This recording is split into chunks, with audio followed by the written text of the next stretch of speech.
so we've got 3 hours left. Now, bear in mind that if you're in the queue before 9 o'clock, you will get your chance to vote. And we know traditionally that South Africans tend to vote towards the end of polling day. But of course, we are going to be focusing not only on what's been happening around the country, but increasingly our focus is going to move to Tshwane, because that is where the IEC has their National Results Operations Centre. And that is where all the information starts flooding in. So as early as sometime after 9 o'clock, results, particularly from smaller areas, will start trickling in. And my colleague, anchor Shahan Ramkissoon, is there and he joins us. Hello, Shahan. Is it fairly quiet there still at the moment? Yeah, fairly quiet, Sally, but we are starting to see politicians make their way through to the ROC. Many of them were, of course, out in the streets trying to sway voters as they cast their ballot. Of course, they can't really campaign, but just having a presence there, we saw some people who were at the voting stations get excited, others not so excited because they saw the president was booed in our headlines. But the ROC is where everything will unfold over the next couple of hours.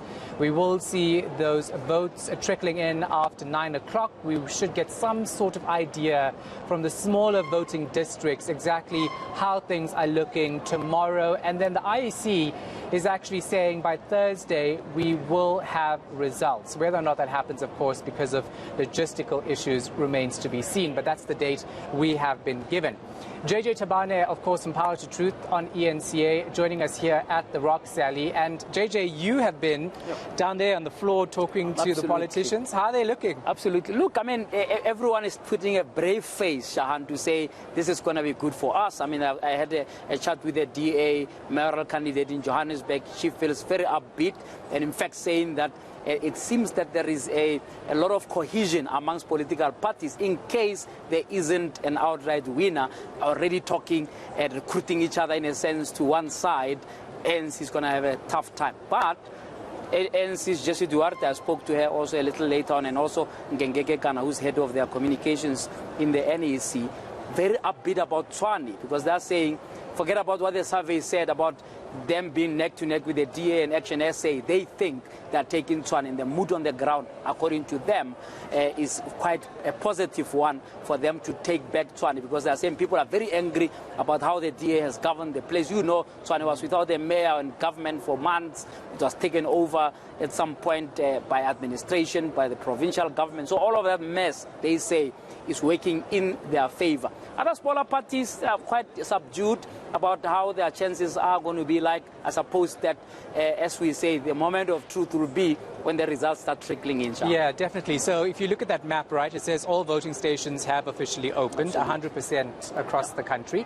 But there were some issues which some parties were concerned about, but nothing major. Nothing major. Honestly, the issues that were there truly are anecdotal. I spoke just now to one of the observer missions, and they said, you know, there were one or two issues here and there. I mean, the KwaZulu-Natal, there was an incident that Reverend Misha talked to me about, that, you know, they found a box stuffed with papers. Yeah, you know, that doesn't happen often in our elections generally. There was a similar rumor when we had a 2016 elections about what happened in Alexander.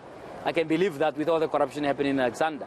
But we haven't had a lot of that now, despite the big question mark that's been put on the IEC, particularly ahead of these elections, where they were seen to be almost, you know, tweaking the rules to favor the national, the ANC.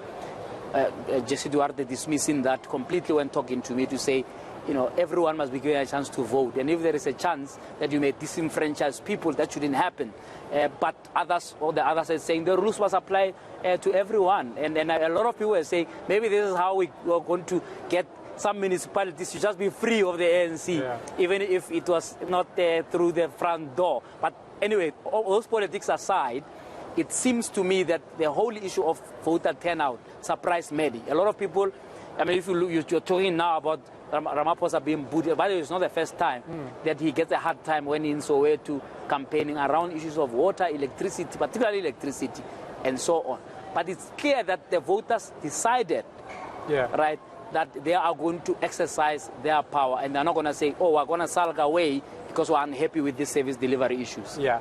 All right. We'll talk a lot more throughout the night here on ENCA about voter turnout and how important that is, especially for the ANC, right? Sure.